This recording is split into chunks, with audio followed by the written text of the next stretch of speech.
So, yan na siya. Ayan. 10 pieces. Okay, this is day 1.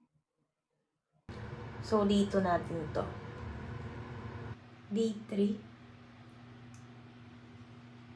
So, day 4. Ang 5th day. Pang 6th day. Pang 7th day na natin to. This pang 9th day natin. So, just finish my first wax. And, for me, nakita ko talaga ng glow. Dito sa product na to. Of course, this is collagen, so it really helps us on our hair, on our skin, on our nails.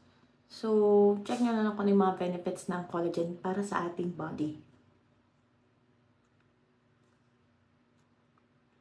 And ang sarap ng lasa nito, guys. So, kung gusto nyo mag-invest sa sarili ninyo, try nyo mag-ganito, guys. This is collagen that has 5,000 mg.